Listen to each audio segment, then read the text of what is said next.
Testing.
Good evening, everyone. Welcome to tonight's Agenda Briefing Forum.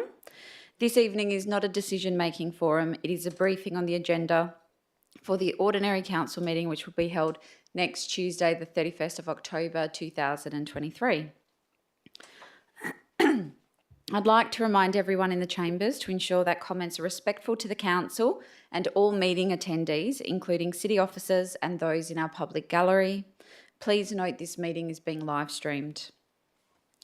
I would like to acknowledge the traditional custodians of the land on which we are meeting, the Whadjuk people of the Noongar Nation, and pay my respects to elders past, present and emerging. Item 3, announcements. There are none this evening. Item 4, attendance. Councillor Ostrzowski is on leave of absence tonight and Councillor Johnson has provided an apology. All other councillors are present in the chamber. Item 5, disclosures of interest. Are there any councillors who wish to disclose an interest? Councillor Clark. Thank you, Mayor. On item 10.2.1, I have an impartiality interest. Bayswater Waves is mentioned in the report. My son takes swimming lessons there.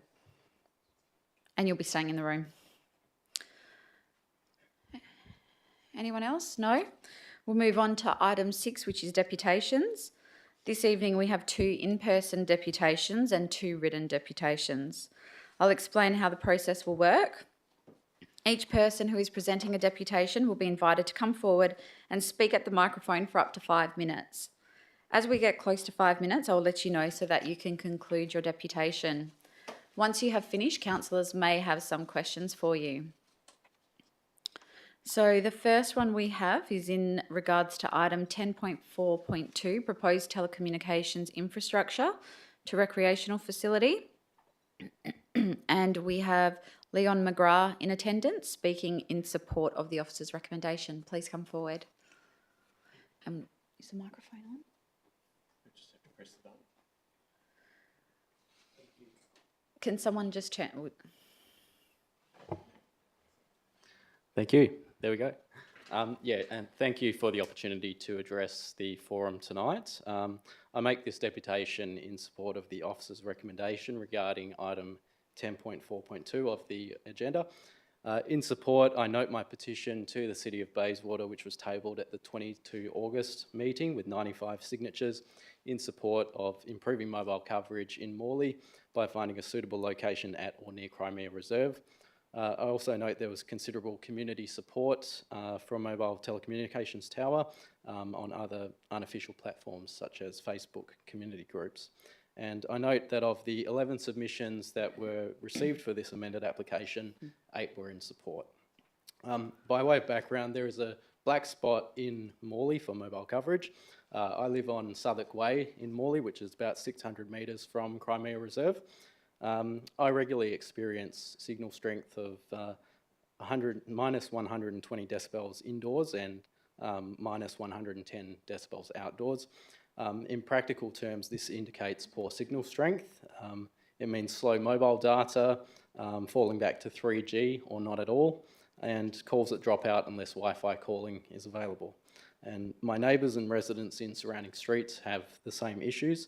And in my experience, it means that things like working from home or being able to use 4G backup is quite difficult. I note some have been experiencing issues for a long time, and changing providers does nothing. It's not a Telstra issue, it's across all providers because the infrastructure is not there for them to co-locate on. And yeah, the shutdown of the 3G network next year means that there is some urgency to get this established. For these reasons, I supported the initial application by the applicant, but I acknowledge that this amended application is far superior. For these towers, they exist in other local government areas, in Eden Hill, Bassendean and Inglewood, and these facilities need to be near where people live and work to be effective, which is why placing them further east towards the highway will not solve the coverage issues. And this proposal is better than those facilities I've mentioned that are in other suburbs. The amended application will better incorporate the tower into the existing infrastructure, and it should reduce the visual burden as well of additional infrastructure. And the proposed design is also better. It's not going to be ugly with those little bits hanging off the tower. It's going to be a cylindrical design, which has been used in other places like next to the Camfield. And yeah, as a user of facilities as well at Crimea Reserve, I'm pleased to see that there's the proposed commitment to contribute towards the cost of replacing that second lighting tower.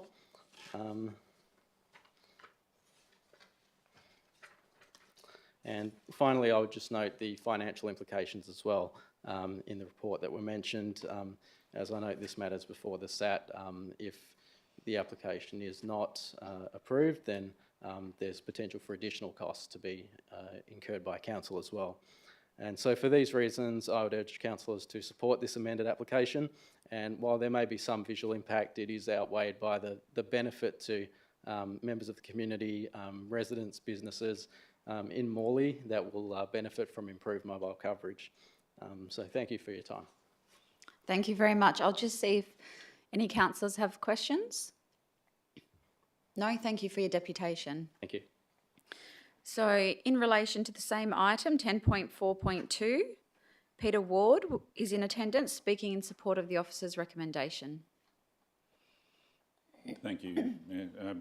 Councillors, my name's Peter Ward. I'm a barrister engaged by Amplitel for the purposes of representing them in the State Administrative Tribunal in this matter. And also I've been involved in the mediation that has led to the request that the matter be reconsidered tonight. Can I say at the outset, this is not something that Telstra or Amplitel embark on lightly. This has been a project that has been years and years in the making to try to find a suitable location to replace the poor network capacity in this area. Many years ago, Vodafone put forward a proposal and took it all the way through the State Administrative Tribunal, and were able to demonstrate in that instance that there was a need and that the proposal was one that was suitable for approval. Vodafone, for whatever reason, didn't proceed with that development at the time. Telstra has now been forced to make its own application to bring forward an improved service to the residents of Morley. Amplitel, as Telstra's service provider, supports the officer's recommendation that's before, or going to be before the council next week, subject to 3 minor amendments. The first is there is a reference in the officer's recommendation to the ground area being 80 square metres. It is not, it is only 60 as shown on the approved plans. I understand that's accepted as an error in the officer's recommendation. The second is as to proposed condition 4. There is some ambiguity in the wording of that condition which should be clarified to make it clear that Amplitel is only responsible for the cost of removing the existing lighting pole and the existing floodlights on that pole and supplying the bracketry for mounting the new lights. The new lights are going to be supplied by the council, and the council will be responsible for the specifications of those lights. It's their choice what sort of lights they put up. And that then leads to condition number 6, which is putting in a condition that the development has to include lights that accord with the certain Australian standard. That's not appropriate to the applicant because the applicant's not supplying the lights. The council is supplying the lights. My client is only supplying the bracketry. As to the general need for the development, I support what's just been said in the previous deputation. There's been a long history of poor network capacity in this area, and the only way really to upgrade it is to put in a new facility somewhere in this vicinity. The particular site that's been chosen, replacing one of the light poles in the reserve, is really the best that can be done to minimise the visual impact. It involves no more posts, no more poles being put up in the area. It's one out, one in. Yes, it's bigger, but it has to be. It has to be bigger for a few reasons. Firstly, it's got to put the antennas up above the trees so that they can provide coverage. The trees will block mobile signals. The second reason is it's got to provide capacity for 3 carriers to put their antennas up there. So unless you want more poles in the area, it's got to be this high. So there are practical reasons why it looks like it does, but it is the minimum that can be done to ensure adequate services to the community. The colours that have been chosen are non-reflective matte grey, will blend in most effectively against all sky colours. Some councils in the past have said, well, we want it painted the same colour as the sky, but then the moment you have a cloudy day, it sticks out like sticks out like a sore thumb. And so practically speaking, there's not much more that we can suggest that would improve this. This is really now over to you to say, do you want the people of Morley to have improved service or not? And then if the council's still not in support of it, ultimately it's going to be the State Administrative Tribunal's decision. And you know what they already did in the Vodafone case several years ago.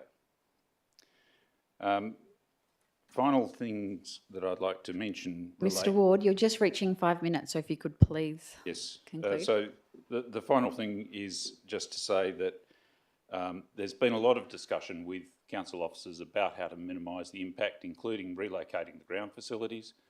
And this proposal now represents a compromise that's been heavily discussed with council officers. Aside from that, I'm happy to take any questions about the proposal from councillors. Thank you. I'll just ask if councillors do have any questions.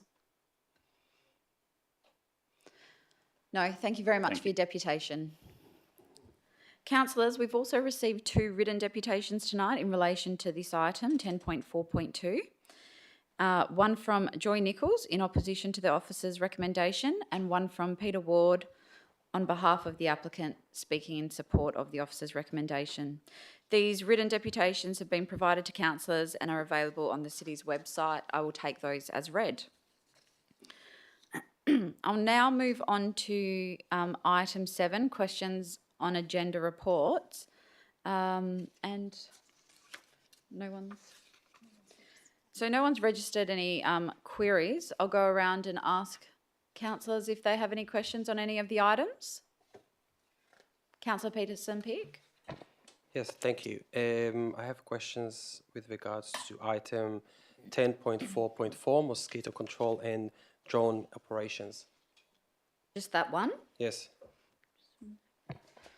Okay, I'll just ask if anyone, any other questions from other councillors on any item? No? Okay, Deputy Mayor, go ahead. Thank you.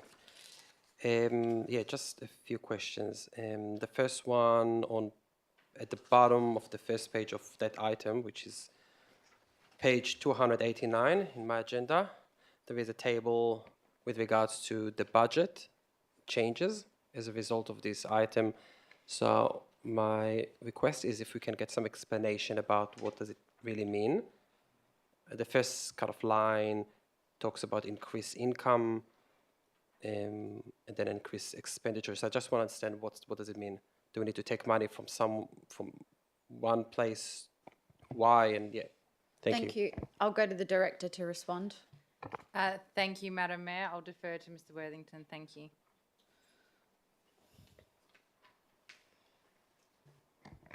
Okay, through the chair. So the table there just shows the changes to the budget, particularly in relation to the expected income that the city will receive and also to the expenditure. So it's a breakdown of the different accounts and obviously where those changes will be, particularly where there's overheads for obviously associated with the proposed works. So we are planning to have a $50,000 income. Is this? Do I read it correctly? That's correct. For the first year, is expected to be a $50,000 income. And the cost? Yeah, additional, yeah. And what will be the cost in comparison? What will be the cost? The cost? Yeah. So the costs, so you'll see the changes there. There's a further breakdown of costs within the actual attachment, which is a confidential attachment, which explains, I suppose, in further detail what the expenditure will be to operate that program.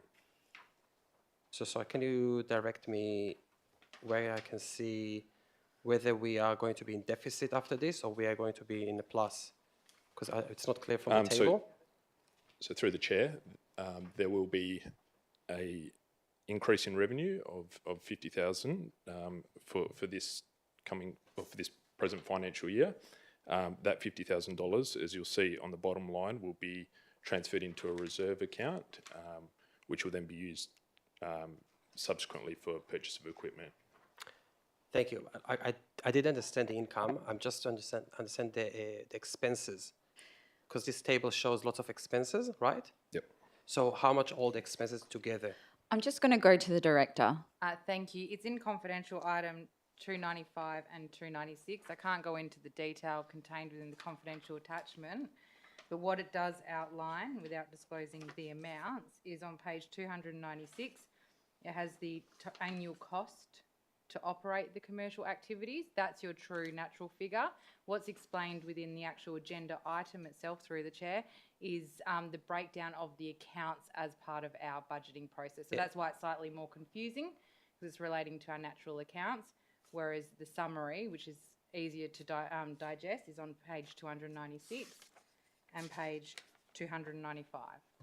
Deputy Mayor, if you wish to ask questions about confidential, we can go behind closed No, doors. that's fine. Thank you. Thank you for that, Director. I will have a look more and see if I have any questions about this specific issue next week. But I do have other questions about that about this item.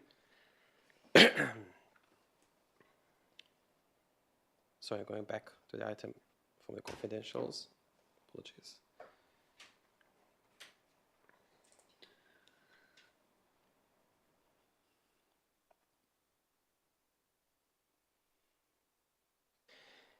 Yes. Will this have any impact on how the city deal or service the issue around mosquitoes? Will that have any impact on dealing with mosquitoes in the city of Bayswater? Like, will we have less resources now to deal with the issues in our city? I'll go to the manager to respond. Through the chair, we'll still have resources to deal with mosquitoes within the city. It's expected with this program that we should end up with better results for city residents in regards to being able to deal with some of those mosquitoes which are outside of our boundaries and are still impacting on city residents. Thank you. So to better understand, so some of our existing resources that currently deal with inside the city of Bayswater will be taken to deal with cities around us. Is that correct? If I may, Madam Mayor. The intention is to engage with the local governments surrounding the city of Bayswater, to engage our services. At the moment, we see an increase of mosquitoes due to the wind that are carrying the mosquitoes from other local governments.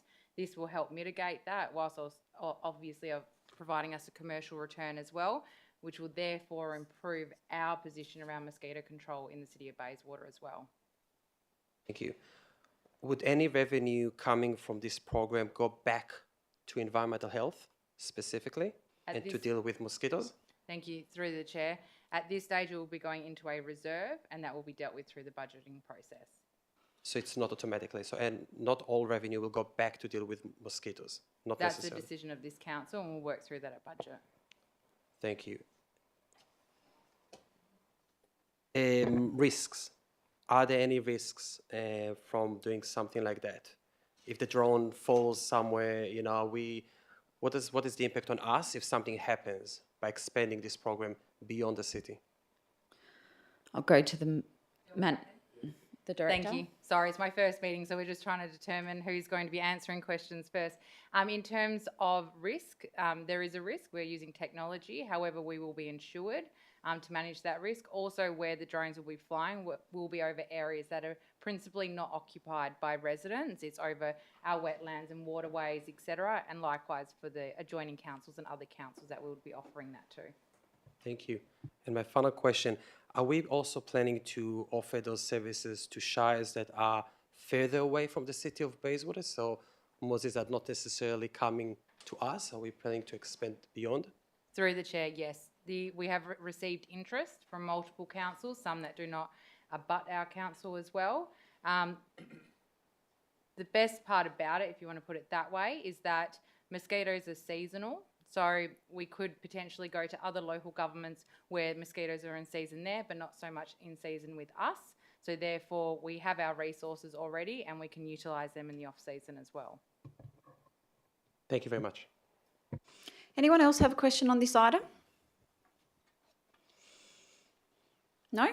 Okay. I'll just ask councillors one last time if there's any questions related to any other item on the agenda. If not, I will close the agenda briefing forum at 7:20 p.m. Thank you, councillors.